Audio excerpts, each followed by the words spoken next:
Welcome back to Required Reading, where we're continuing our read of the novelization of the movie Gremlins, written by George Geip. This is Chapter 12. The greatest frustration of Gizmo's existence was that he could not communicate very well with other species. As a highly intelligent form of life, he often understood by intuition the general context of what alien beings said, but making them understand him was another matter. Now, as Billy and the young woman returned with the shoebox, Gizmo had the feeling that things were not going very well. The only reason they could have had for taking the new Mogwai away was to study it. From that, it followed that they had demonstrated how water made them reproduce, and from that it was logical to assume that 1 minute after the specimen Mogwai rejoined his friends, all would know. Stripe would know. And then only one piece of dangerous knowledge would separate Gizmo, Billy, and the rest of the human race from possible disaster. Watching the moments of safety tick away as Billy approached the pile of sleeping furballs, Gizmo wanted to cry out, "Wait! Stop!" If only he could find a way to tell Billy that, unless he segregated those four Mogwai from each other and from water, he was in danger of becoming one of the biggest jerks in the history of the world. But when Gizmo opened his mouth to articulate a clear and direct warning, nothing emerged but gibberish. "Look, Kate," Billy smiled as he opened the shoebox. "Gizmo must be jealous." He reached to stroke Gizmo's head with one hand and dropped the new Mogwai into the bunch with the other. "There," he said. "See, Giz? They don't mean a thing to me. You're the special one." "He seems kind of sad, doesn't he?" Kate said. "Yeah, a little. I guess you can't blame him. There's been a lot of excitement the last couple of days." A few minutes later they went out, leaving Gizmo to watch the grim conspiracy unfolding before him. It began with the four Mogwai going into a huddle, from which constant whispering emanated, punctuated by an occasional grunt or shout of triumph from Stripe. After several minutes, they moved apart, and as one looked directly at Gizmo, their expressions told him they felt that they were on the verge of a quantum power increase, that he had better stay out of their way when it happened. They were undoubtedly close to realizing this tremendous power surge, yet even the pessimistic Gizmo knew it was by no means automatic. During his own lifetime, he had seen several dozen near explosions averted, mostly by good fortune rather than planning, but these misses did serve to illustrate the point that until the final mystery was solved, containment was possible. Stripe, one of the most diabolically clever majority Mogwai Gizmo had so far encountered, knew that the last step was the most important. Moving to the front of the group, he spoke in Mogwai. "We've solved two problems," he said coldly. "We know light is our enemy, so we won't be trapped into exposing ourselves to it. We know that water makes us reproduce. All that remains is to discover how we become powerful." Gizmo looked directly into Stripe's eyes. "Well," he asked, "why don't you reproduce then? This family can keep you locked in the house, but it's foolish to believe that they can keep you away from water." "You'd like that, wouldn't you?" Stripe smiled wickedly. "By reproducing now, we could succeed in doing nothing but creating an army of weak creatures that could be easily eradicated. You've seen such impatience fail in the past, haven't you?" Gizmo allowed himself to smile faintly. In fact, he always hated to see unlimited reproduction for the simple reason that it mathematically increased the chances of stumbling onto the final mystery solution. Consistent with this, he hoped Stripe and his three cohorts would not take the step right away. The best way to discourage their doing so, of course, was by making Stripe think he favored reproduction. And what, Gizmo mused, was the best way to delude Stripe into thinking he wanted them to reproduce now? By saying the opposite?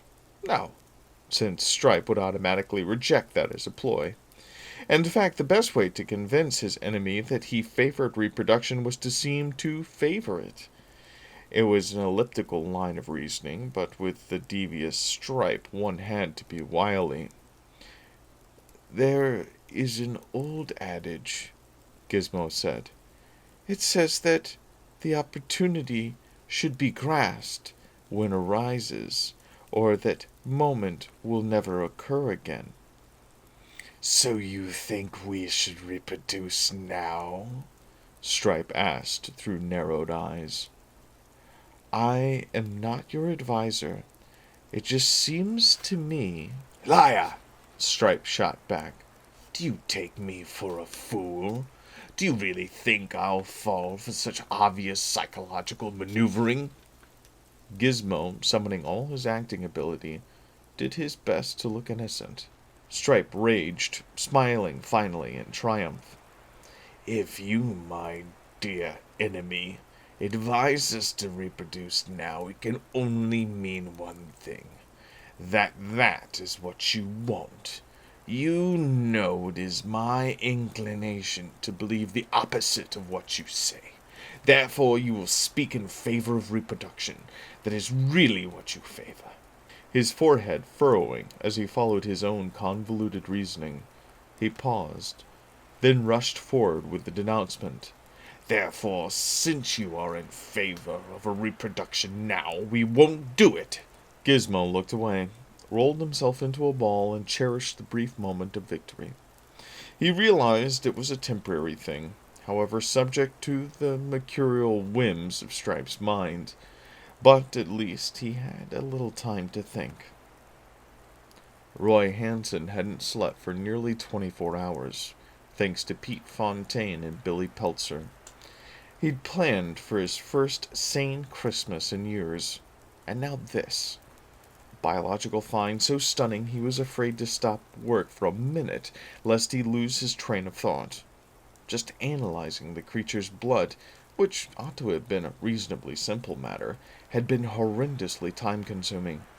After extracting blood at least 24 times, which endeared him to the Mogwai to the point where it shrieked whenever he approached, he had concluded that the blood actually changed composition in response to atmospheric temperature and humidity changes.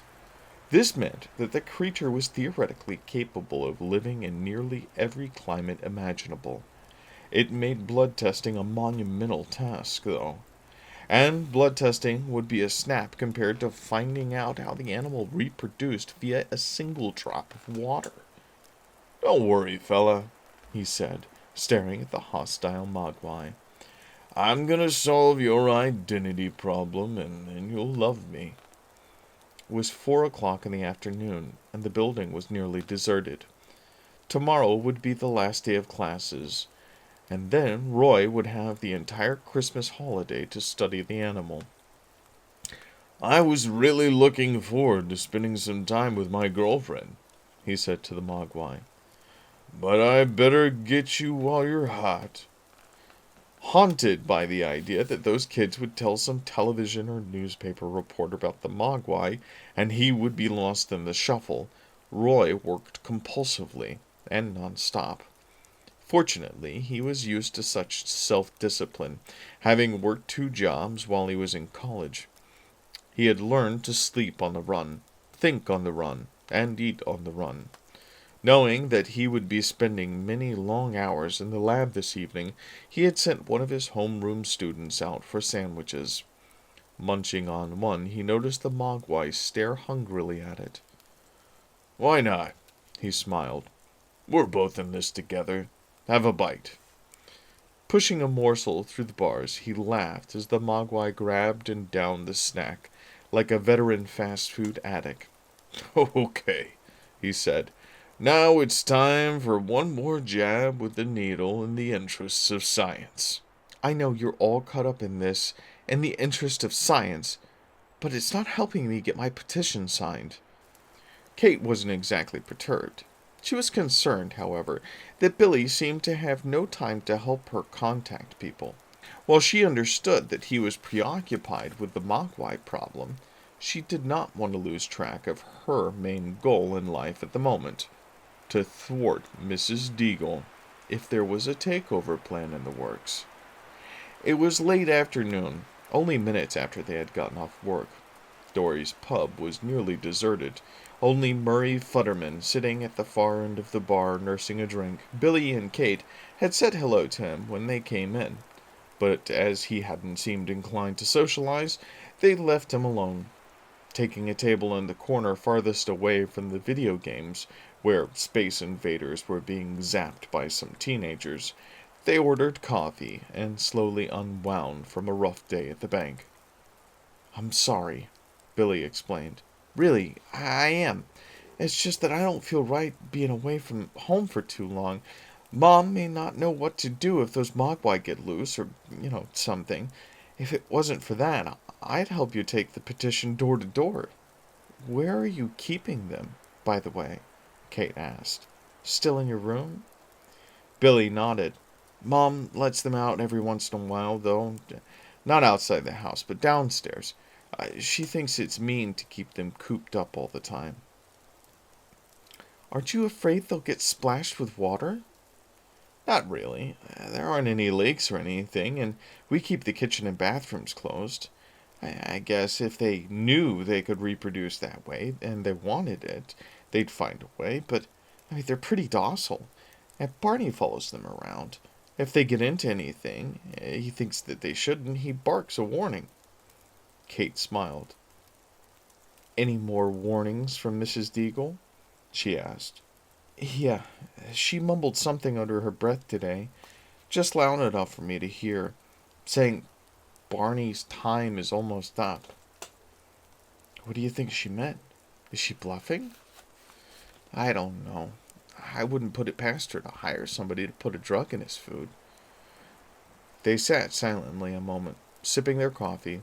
Then, without looking up, Kate murmured, "Watch it. Here he comes, with one too many." As the shuffling figure of Mr. Futterman nearly stumbled just before reaching their table, she added quickly, "Make that two." "Hi, kids," Futterman said, pulling up a chair. Putting his rough, scaly hand on Kate's arm, he smiled. Here's a new one. Most guys ask you when you get off of work. I want to know when you start." "Not for another 15 minutes. Why?" "You're the best one who could play to around here," Futterman replied thickly. "Dory's not interested. You listen. The fellow can tell you his problems. You sympathize. I can't wait 15 more minutes." "All right," Kate smiled. "I'm not working yet, but tell me anyway." "It's that stupid cantankerous. Can't get her to cooperate no matter what." "Not your wife?" Kate interjected. "No," he said. "It's that snowplow. That darn thing." "But I thought you said it worked perfectly, Mr. Futterman," Billy said. "It did. That was before I took it for a tune-up, and they loaded her up with foreign parts, every single gasket, spark plug. Foreign. It's no wonder she conked out. It's like serving chop suey at a wedding. You ever heard of anybody ever serving chop suey at a wedding?" Billy shook his head. "Of course not. They serve good old American food. Give the guests chop suey, and none of 'em will move for the rest of the night. Same with cars and trucks. Foreign parts are like chop suey. Boiled rice. Thick. Sticky. I've never heard it put that way before, Kate said, humoring him.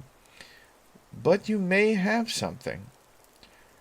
They're paying us back for winning the war, Futterman said in a somewhat slurred but unequivocal tone. They're putting gremlins in our machinery. Same gremlins they brought down on our planes in the big one. The big one? Kate asked, puzzled.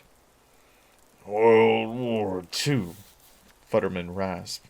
you know, the sequel to World War I. Kate and Billy laughed. Anyway, Futterman continued. I shipping their gremlins over here in their cars and stereos and in their spark plugs and my snow plow. Where's the plow now? Kate asked. Out the corner, she conked out just as I pulled into a parking space. That was my only break today. Can I give you a lift home? Kate offered. Thanks, Futterman replied, getting shakily to his feet. Wife's on her way. Should be outside now. Thanks for listening to me. I needed that. You're welcome, Kate answered with a smile. Why don't you pick up some chop suey on your way home? That should make you feel better. Fat chance. Futterman laughed, waving as he headed for the door. Billy leaned back and smiled. That was really nice, he said, the way you handled Mr. Futterman. I'm used to it, Kate replied. People are about the same all over. They just want somebody to listen to them, especially around the holidays. Why's that? It's because a lot of people get really depressed when they're bombarded by all this cheer. Well, I always thought everybody was happy during the holidays, Billy mused. Most people are, Kate said, but some aren't. While everybody else is opening presents, they're opening their wrists. Billy winced. That's a cheery thought. It's true. The suicide rate is always highest around the holidays. Stop it. Now you're making me depressed. Sorry. Can't have that. The slight edge to her voice bothered him. Do you get depressed at Christmas? He asked. I don't celebrate Christmas, she replied. As far as I'm concerned, it doesn't exist. Why, are you a Hindu or something? No, I just don't like to. But why? Do you really want to know? She asked, looking at him in a way that was almost challenging. Sure, I guess I want to know everything about you. She avoided his glance. I don't know, she murmured, her expression distant. I don't know why Christmas is always so horrible. My grandmother died on Christmas. She was my favorite person. I had my appendix taken out on Christmas. It burst while I was opening my presents. Even my dog Snappy got run over on Christmas by two big kids on a sled. But the worst, God, is horrible. What? Billy urged. It was Christmas Eve, Kate continued slowly, almost as if she were in a trance. I was 6 years old. Mom and I were decorating the tree, singing carols, happy, excited, waiting for Dad to come home from work. She paused and took a deep breath. A couple of hours went by, then more. Dad wasn't home. Mom called the office. No answer. Then it was past the time when the stores were closed. That's when Mom and I really started to worry. Billy waited, dreaded hearing the rest of the story, yet impatient for her to continue. Anyway, we stayed up all night. He didn't come home. Christmas Day went by like an eternity.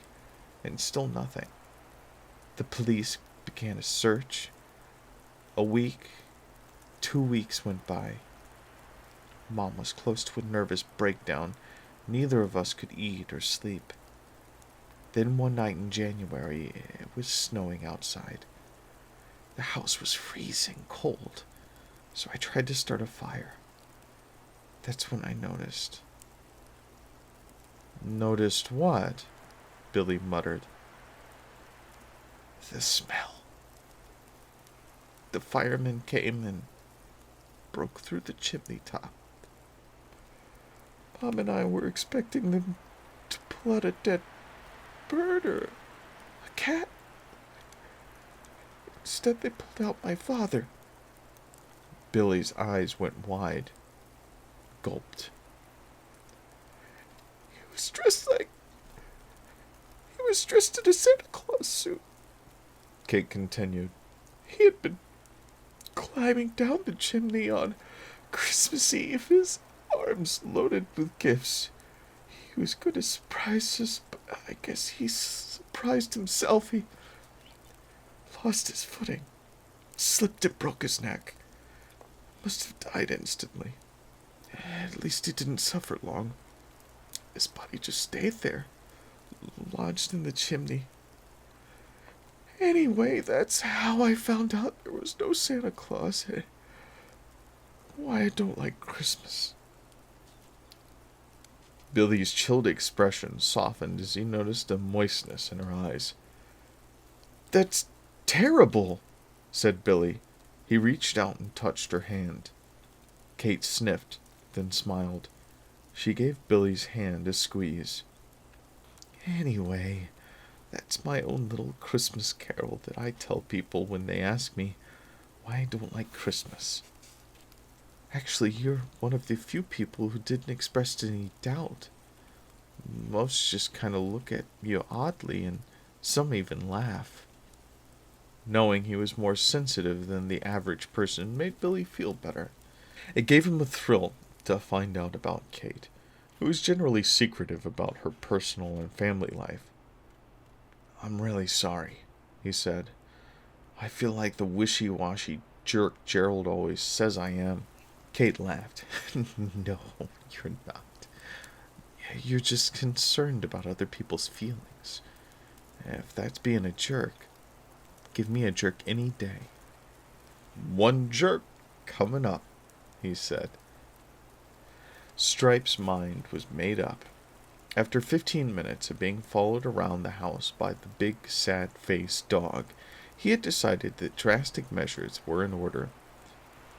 It simply would not do to have that nosy oaf in their wake if and when they decided to take some action. That was the practical aspect of the situation. The pleasant side was that it would be fun to gang up on Barney, honing their skills in the process. Gathering the other Mogwai about him, Stripe mapped out a rough plan of action to be started immediately. The others, as he suspected they would be, were almost joyously enthusiastic. As soon as the woman goes next door for her afternoon coffee, Stripe ordered, we'll gang up. Until then, we'll make individual passes with these. So saying, he passed out some long pins he had found in Mrs. Peltzer's sewing basket. There's also some stuff in the garbage can under the sink, he said. Some dog food he didn't eat. You two chew that up into a soggy paste and then drop it around so it looks like he's vomited. Lynn Peltzer started noticing Barney's unusual behavior soon after lunch. Every once in a while he would let out a yelp for which there seemed to be no logical cause. The Mogwai were out, but none of them appeared to be molesting Barney in any way. The worst incident occurred about 2 o'clock. Barney began to cry, yipped several times, then came rushing into the living room, his snout covered with the remains of his breakfast. "What did you do?" Lynn asked accusingly. Tracing his tracks into the hallway, she had no trouble spotting the huge splash of vomit dripping down the wallpaper. her new wallpaper. "What is going on?" she shouted at Barney. "Why can't you just barf on the floor like other dogs? Why am I the only one with a projectile vomiter?" Shooing Barney away, she set to work cleaning up the mess. As she busied herself, Stripe took the opportunity to silently congratulate his cohorts, and, their arms across each other's shoulders like football players in a huddle, whisper another plan to them. Had anyone been able to observe them in action, one might have described the four Mogwai's movements as almost balletic, so well coordinated were they, while two of them distracted Barney at a discreet distance. A third leaped onto a chair, and with one great swipe ripped out a section of the cake Mrs. Peltzer was icing. Then, as he moved with it towards Barney, Stripe grasped a chair and rattled it noisily against the floor. That signaled the two Mogwai on Barney's flanks to feign towards him, causing the dog to scrape his claws loudly against the floor. "What's going on in there?" Lynn called out. As Barney turned towards the sound of her voice, the Mogwai with the iced cake chunk let the dog have it full on the mouth. Chuckling silently, the four scampered out of the kitchen as fast as their little legs would carry them. The picture was self-evident when Lynn entered the kitchen, her cake mutilated, the crumbs and icing still on Barney's chops, and not another soul in sight. "What's come over you?" she cried. Tossing the cake in the garbage, she banished Barney to the basement, but was careful not to lock him up. Better to make him feel guilty for an hour or two and then invite him back into society. It was quite possible, after all, that his strange antics were the result of a virus or some temporary disorientation. Dogs, and even Mogwai, after all, were not that different from human beings. An hour later, while Lynn Peltzer was next door, Stripe led the troops to the gaily decorated Christmas tree in the living room. Working swiftly, three of them began unwinding several strings of lights, while the fourth grabbed strands of tinsel and smaller ornaments. Then, all pushing together, they upended the tree and dragged it back and forth across the room, leaving a wake of shattered glass ornaments and broken limbs. "Now, quickly," Stripe ordered, leading the way to the basement door, which was slightly ajar. The four Mogwai bounded down the stairs, still carrying their strings of light and tinsel. Barney, curled in the corner next to the oil burner, leaped to his feet, his eyes flashing. Fanning out, the Mogwai approached the snapping and snarling dog like Roman gladiators armed with net and trident stalking their prey.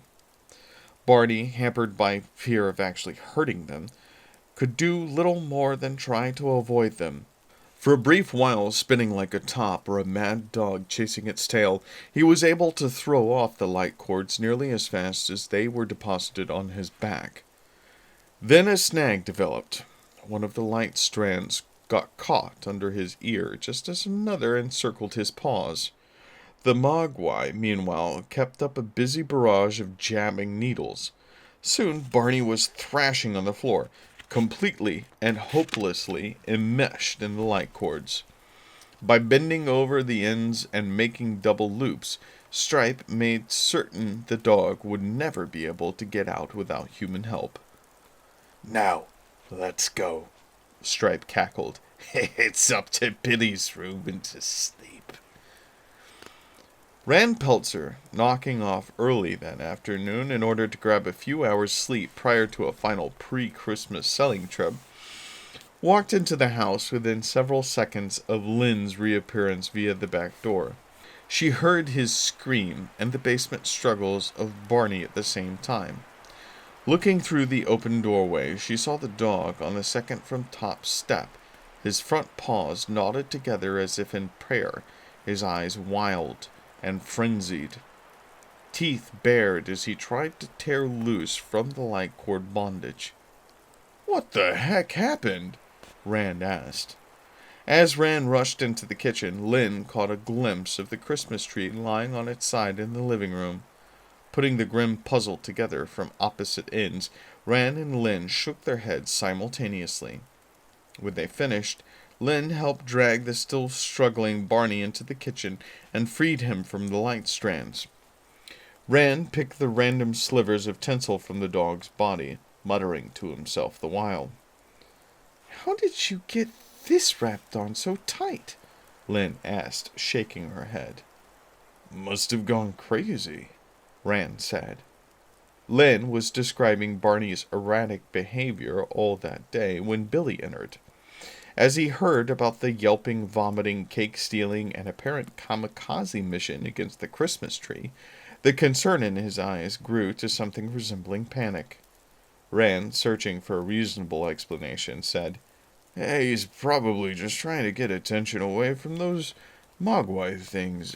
Jealous, you know. As a matter of fact, I wouldn't be surprised if those little devils goaded him onto it." "No," Lynn murmured. "They weren't bothering him. They've been sleeping upstairs most of the day." "It's Mrs. Deagle, then," Billy said sharply. "It's got to be her." "Mrs. Deagle?" Lynn said. "She's had him drugged. She told me she would, and now she's done it." "That's crazy," Ran murmured. "Why would she want to do that?" "Because he rubbed against her ceramic snowman and caused its head to fall off. It was loose, anyway, but that didn't matter to her. She's just looking for people and things to hate." "Now, Billy," Lynn cautioned, "we can't point our finger at anybody, not even Mrs. Deagle." "But she threatened Barney. Kate heard her." "But that's not enough proof, son," Ran said. "There aren't any new footprints in the snow around the house." "It doesn't matter," Billy replied.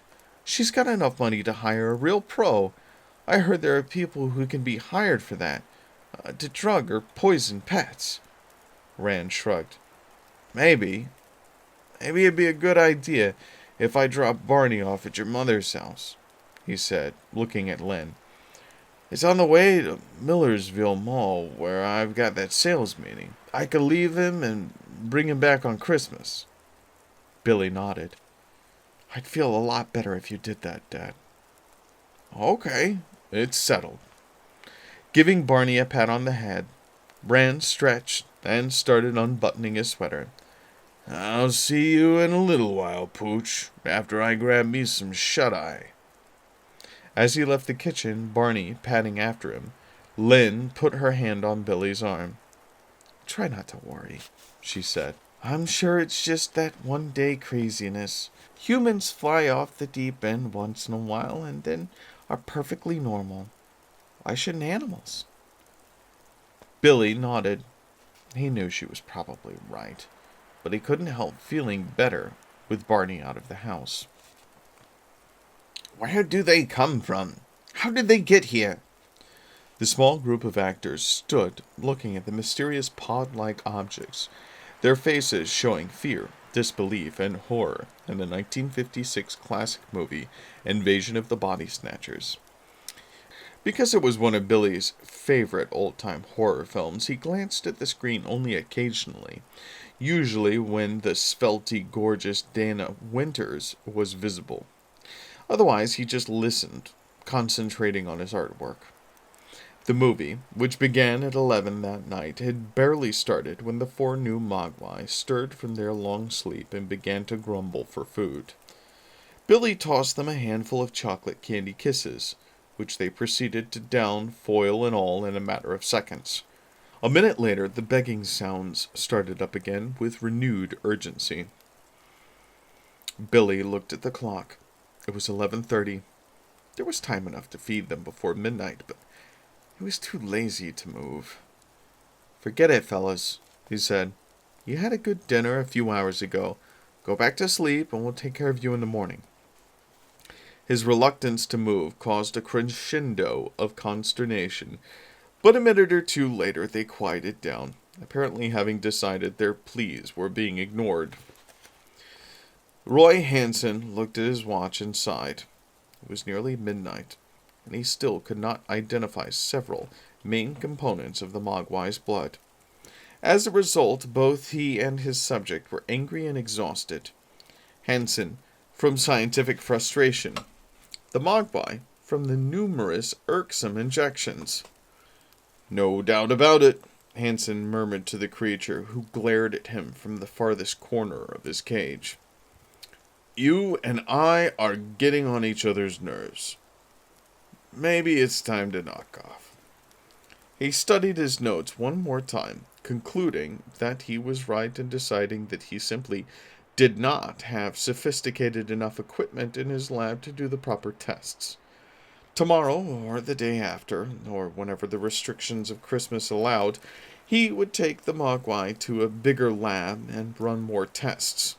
For the moment, though, doing any more blood sampling was simply an exercise in futility. His stomach rumbled with hunger. "Yeah, that's another good reason to knock off," he murmured. "I'm starving." During one stretch of 4 or 5 hours, when he had thought he was on the verge of a breakthrough, he had eaten nothing after unwrapping a large salami and cheese sandwich brought to him earlier in the day. His stomach still churning, he looked at the sandwich now, half with desire and half with revulsion. The bread had already started to harden, and the edge of the cheese was curling up.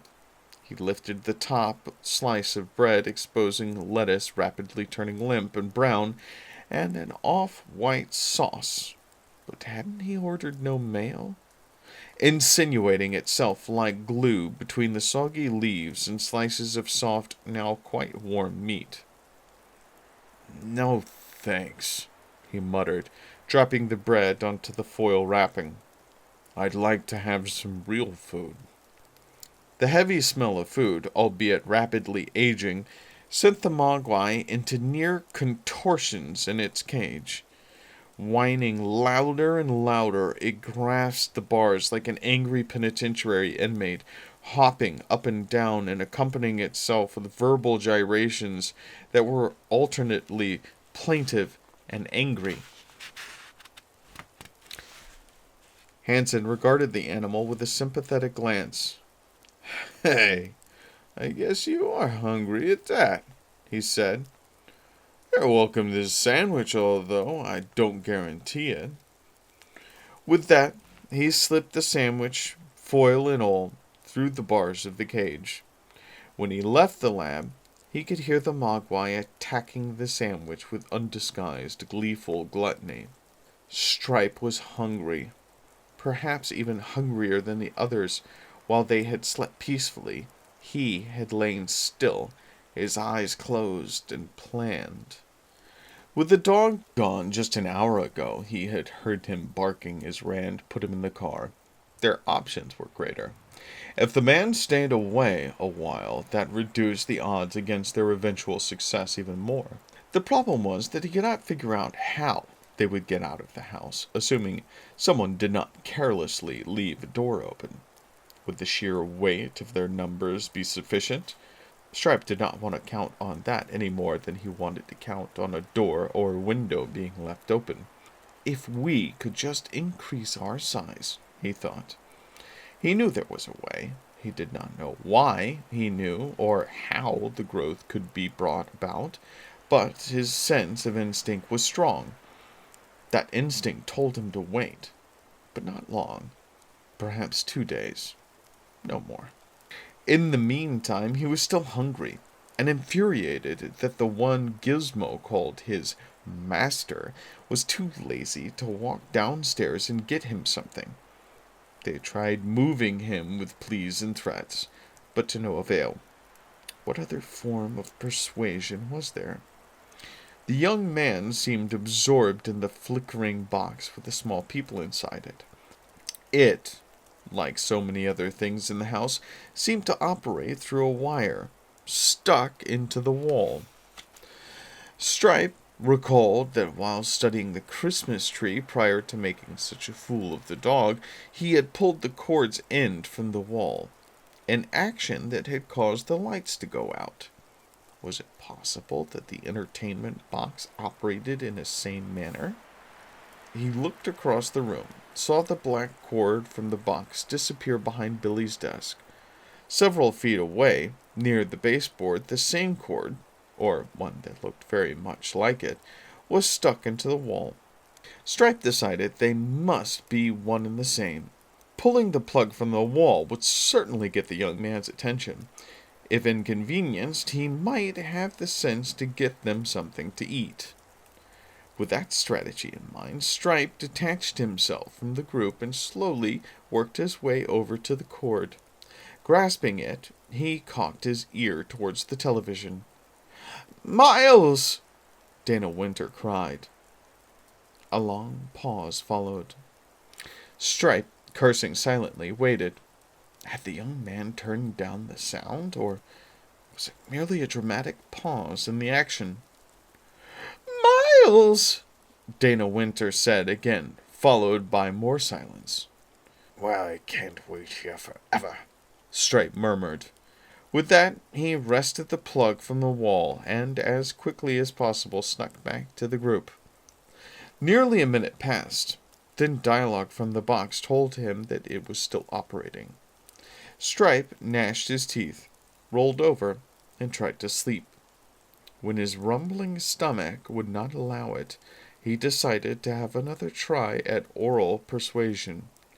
Shaking his cohorts awake, he told them to really let him have it, and began the whining, threatening chorus himself. Before long, Billy turned his attention from his drawing and to the group. "Boy, you guys are terrible," he said. Remembering the time in his life when he had been really hungry, he looked at the clock next to the desk. It said 11:40. "All right," he said, standing and shutting off the television. "But it'll have to be quick." In no time at all, he raced down to the kitchen, found a batch of leftovers, and returned to the room. The Mogwai devoured everything so quickly Billy didn't even bother looking at the clock. As he balled up the big piece of foil on which he had served it to them, he suddenly realized Gizmo had been shortchanged. But he was too tired to be a good guy anymore tonight. "He's sleeping anyway," Billy rationalized, turning off the light and literally falling into the bed. Billy awakened after a dreamless night to see the first gray blush of dawn beneath the lowered shades of his room. Instinctively, he looked at the clock. It said 11:40. A warning alarm started to jangle in his mind. It had a semi-human intonation, but it wasn't a person's voice. 11:40. Ya-ta-ta, ya-ta-ta, ya-ta-ta. An old prison movie with a yard filled with men screaming, "Ya-ta-ta, ya-ta-ta, ya-ta-ta." Now only one voice, a falsetto, "Ya-ta-ta." 11:40. Suddenly, Billy snapped to a sitting position in his bed. He put his hands over his eyes and waited for the overlapping impressions of fantasy and reality to separate. Letting out his breath slowly, he looked at the clock. The hands were in the same position, but it couldn't be. He couldn't have overslept that long. Even as the thought entered his slow-functioning mind, his eyes dropped, following the desk clock cord as it disappeared behind the panel and down the wall to the baseboard where it was. The cord was out. Ya-ta-ta! Ya-ta-ta!